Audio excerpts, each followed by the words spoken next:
அன்னைக்கு நைட் இவர் நடிக்க, அந்த பிரச்சனையிலையும் கண்டிஷனை ஃபாலோ பண்ணுங்கன்னு ஆக்டிங் போட. ஆனா நீங்க இதுல மகேஷ் பொய்யாமொழி மட்டும் பார்த்திருப்பீங்க. இன்னொரு நெப்போ கிட்ட ஒன்று வரும் காலையில துபாயில இருந்து கிளம்பி.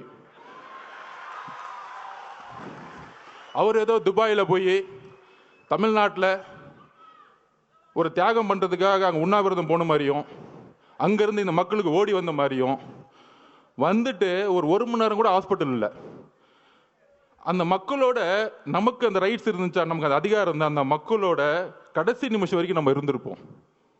அந்த அந்த உயிரை எடுத்து கொண்டு போய் சமாதானம் பண்ணுற வரைக்கும், சமாதி கொடுக்குற வரைக்கும் இருந்திருப்போம். அப்படி ஒரு மணி நேரம் வந்துட்டு கடைசியில் ஒரு பேட்டி, ஏங்க இந்த தப்புலாம் பண்ண அவரை போய் ஏங்க கொஸ்டின் கேட்கல, தாவேக்க தலைவரை பார்த்து கொஸ்டின் கேளுங்க. இப்போ புரியுதா? பாவம் முதலமைச்சருக்கு உடம்பு சரியில்லை, அவருக்கு என்ன நடக்குதுன்னே தெரியாது. ஒரு பேப்பர் கொடுத்தா படிப்பார். சட்டசபையில் பாருங்க, எதிர்கட்சி தலைவர் 2 மணி நேரம் பேசுவார்.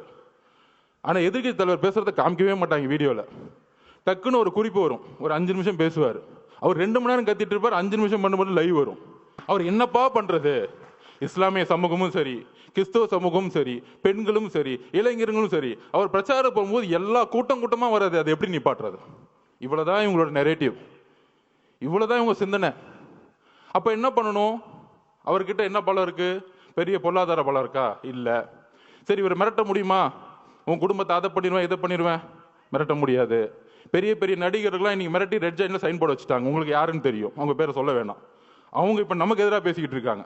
5 வருஷத்துக்கு முன்னாடி மாற்றம் அப்படின்னு சொன்னவங்கலாம் இப்ப இந்த பக்கம் போய், ஐயா நீ தான் ஏன் எனக்கு சைன் அப் போடு, நான் ஒரு படத்தை நடிக்கிறேன்னு படத்துக்கு போயிட்டாங்க.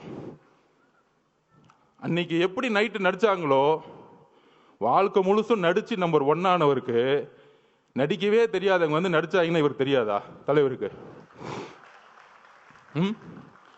அப்படி நீ நைட்டு மாட்டி முதலமைச்சர் அப்படி வந்து அடுத்த நாள் அறிக்கை, முதலமைச்சர் மட்டும் இல்ல, ஹோம் செக்ரட்டரி கோர்ட்ல கேஸ் ஃபைல் பண்றாங்க. கோர்ட்ல கேஸ் ஃபைல் பண்ணி எக்ஸ்பார்ட்டி ஆர்டர். தாவேக்க கிடையாது, யாருமே கிடையாது, திமுகவே கேஸ் போடுமா? திமுகவுடைய அரசு வக்கீலே ஆர்குமெண்ட் பண்ணுவாராம்.